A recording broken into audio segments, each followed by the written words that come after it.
स्वागत है मेरे प्यारे मित्रों जिन्होंने भी इस कहानी का पिछला भाग अभी तक नहीं देखा, पहले देख लो। अब कहानी को आगे बढ़ाते हैं। संग, मू चैन और सू एक प्लेस में बैठे हुए हैं।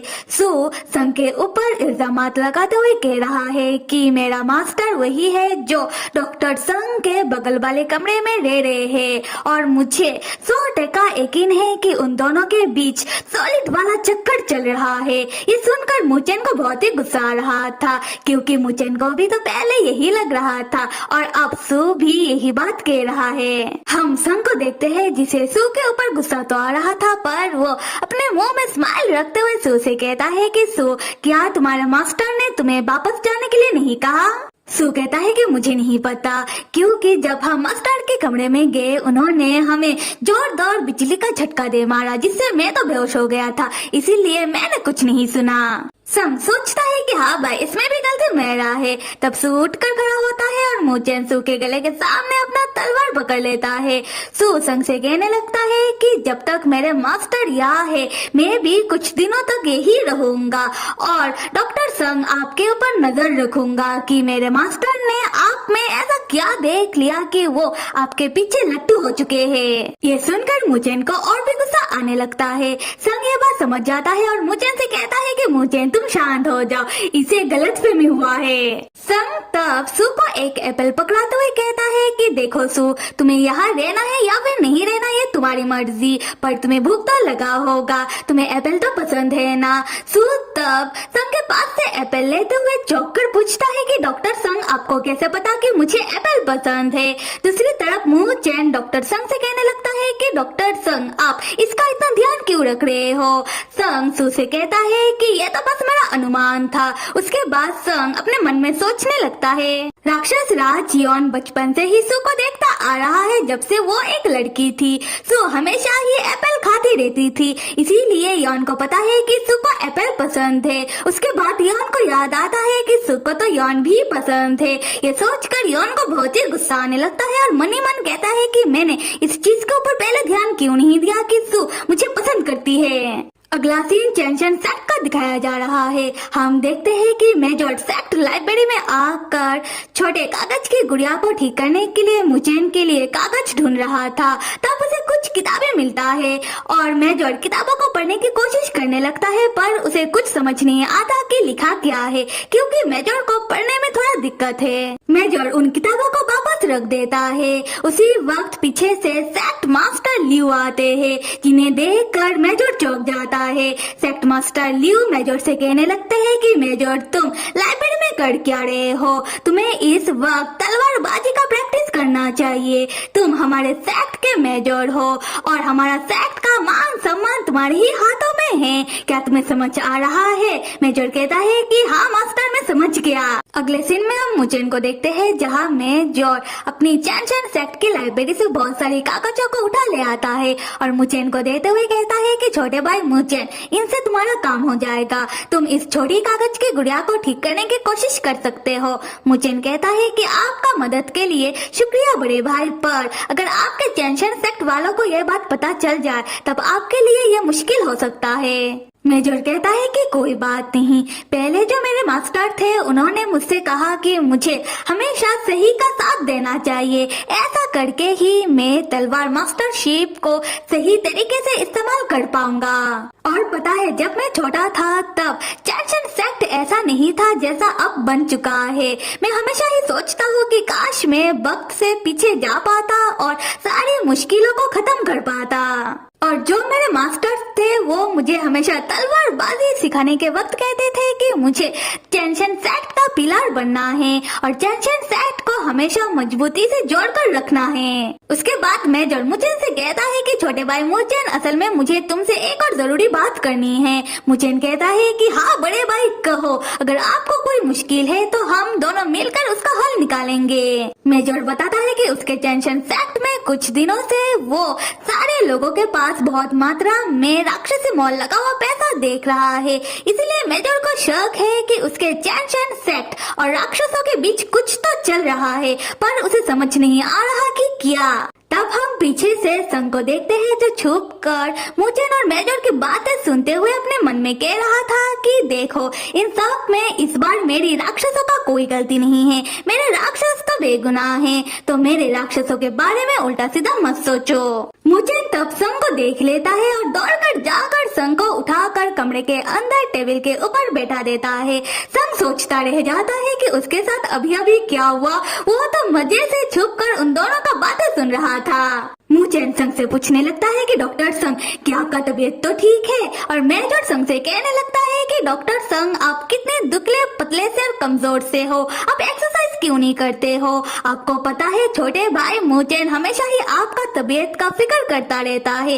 डॉक्टर संग, क्या आपको बुखार तो नहीं है? यहाँ संग को बहुत ही गुस्सा आने लगता है, फिर भी वो स्माइल करते हुए कहता है कि नहीं, मैं तो ठीक हूँ। पर मुचेन संग को पटाने के चक्कर में वो संग के बिल्कुल नजदीक चला जाता है और अपना सर संग के सर से लगाते हुए कहता है कि डॉक्टर संग, आपको बुखार तो नहीं है? संग तुरंत मुचेन से हट जाता है और शर्माते हुए सोचने लगता है कि इस बच्चे को समझ नहीं आता कि वो अभी बड़ा हो चुका है, वो कैसे मेरे ऐसे नजदीक आ सकता है। दूसरी तरफ मुचेन डॉक्टर संग को पुकारता रह जाता है कि डॉक्टर संग, क्या हुआ है? और हम मेजर को देखते हैं जो अपना सर पीटते हुए सोच रहा था कि छोटे भाई, तुम्हारा कुछ नहीं हो सकता।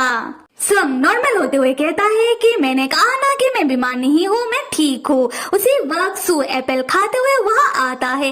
सू को देखते ही मुचेन संग को कस के पकड़ लेता है और मेजर समझ जाता है कि सू एक राक्षस है। मेजर तुरंत अपना तलवार निकाल कर सू के सामने पकड़ते हुए पूछता है कि यहाँ राक्षस कर क्या रहा है? संग स्माइल करते हुए बताता है कि फिक्र की कोई बात नहीं, इसका नाम सू है और ये कुछ दिन यहाँ रहेगा और ये किसी को नुकसान नहीं पहुँचाएगा।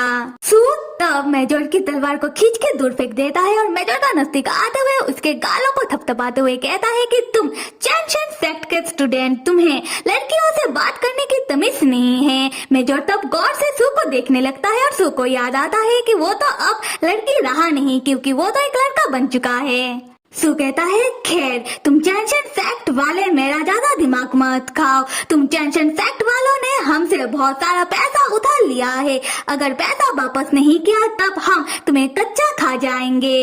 ये सुनकर मेजर को बहुत बड़ा झटका लगता है और वो उदास होकर कहने लगता है कि पहले हमारे सेक्ट ने डॉक्टर संग से पैसा उधार लिया था, अभी राक्षसों से पैसा उधार लिया है। और डॉक्टर संग, इसका मतलब उस समय आपके साथ जो आदमी था वो असल में राक्षसों का राजा है? संग कहता है कि हाँ, पर वो बेचारा बीमार है। और यहाँ मुचेन को अब पता चलता है कि सू का मास्टर राक्षस राज है। ये जानने के बाद मुचेन घबरा जाता है और वो डॉक्टर संग से कहने लगता है कि डॉक्टर संग, आपको राक्षस राज के इलाज करने की कोई जरूरत नहीं है। संग कहता है कि मुचेन, ये क्या बात हुआ? मैं एक डॉक्टर हूँ और मेरा फर्ज है कि मैं बीमारों का इलाज करूँ, और वो राक्षस राज है सिर्फ इसलिए हम उसके साथ गेरो जैसा तो सुलूक नहीं कर सकते जैसे कि वो किसी दूसरे ग्रह से आया हो। तब सू चौंक कर संग की ओर देखने लगता है। संग पूछता है कि इतना चौंक क्यों रही हो? हम मुचेन को देखते हैं जिसे अपने बचपन की बातें याद आने लगता है, जब छोटे मुचेन के साथ गांव वाले गेरो जैसा सुलूक करते थे और मुचेन को शैतान समझते थे। फिर मुचेन संग से कहने लगता है कि मुचेन समझ सकता है कि जब कोई किसी के साथ गेरो जैसा सुलूक करता है तब कैसा लगता है। संग तब मुचेन को देखकर समझ जाता है कि मुचेन अपनी बचपन की बुरी यादों को याद कर रहा है।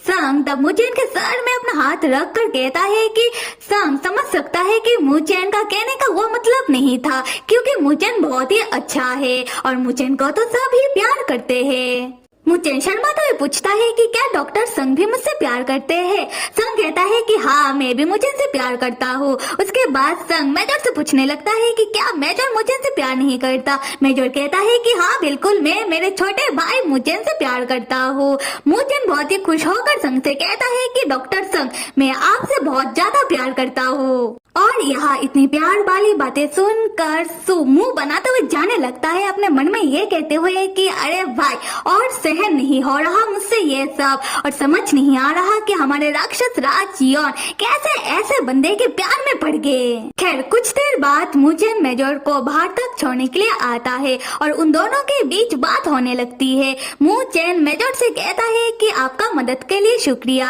आपके ही कारण मैं जल्दी ही उस छोटे से कागज की गुड़िया को ठीक कर लूंगा और आशा करता हूँ कि इसके बाद गोस्ट मास्टर और कोई तबाही ना मचाए। मेजर कहता है कि छोटे भाई मुचेन, तुमसे मिलने के बाद ही मुझे समझ आया कि इस दुनिया में मुझसे भी ज्यादा अच्छे लोग मौजूद थे। मुचेन पूछने लगता है कि बड़े भाई क्या गोस्ट मास्टर शैन का ताल्लुका चैनशन सेक्ट से है, और सेक्ट मास्टर लियू ने जो राक्षसी महल से इतना सारा पैसा उधार लिया है अब इसका क्या होगा। मेजर कहता है कि मुझे नहीं पता, वैसे तो हमारे सेक्ट मास्टर ऊपर से बहुत ही अच्छा बनते हैं, पर वो जो इतना पैसा उधार ले रहे हैं मुझे समझ नहीं आ रहा, और मुझे जितना भी पॉकेट मनी मिलता है वो सब मैं हमारे शहर और चैनशन सेक्ट की अच्छाई के लिए खर्च कर देता हूँ, और मैं उस राक्षस की बातों के ऊपर यकीन नहीं करना चाहता।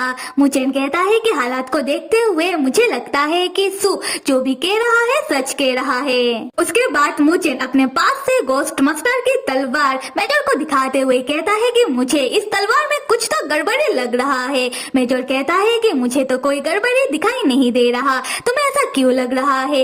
क्या ये तलवार तुम्हारे पास रखने से तुम्हारे शरीर में कोई अनकंफर्टेबल फीलिंग होता है? तब मुचेन को याद आता है कि गोस्ट मास्टर की तलवार को अपने पास रखने के बाद से ही मुचेन को अपने मास्टर के बारे में कुछ वैसे टाइप का सपना आ रहा है, और मुचेन शर्माते हुए जाने लगता है, मेजर को ये कहते हुए कि मुझे नहीं बता सकता कि मुचेन को कहाँ अनकंफर्टेबल फीलिंग होता है। और मुचेन अभी जा रहा है क्योंकि उसे जल्दी से गोस्ट मास्टर की छोटे कागज की गुड़िया को ठीक करना है। मेजर को यह समझ नहीं आता कि अचानक मुचेन को हो क्या गया है, तो मेजर कहने लगता है कि अच्छा ठीक है। तो फिर मेरे प्यारे मित्रों, कहानी को आगे देखने के लिए इस कहानी का अगला भाग किस किस को चाहिए कमेंट करके जरूर बताओ, साथ में लाइक करो, सब्सक्राइब करो। Till then stay with me and see you.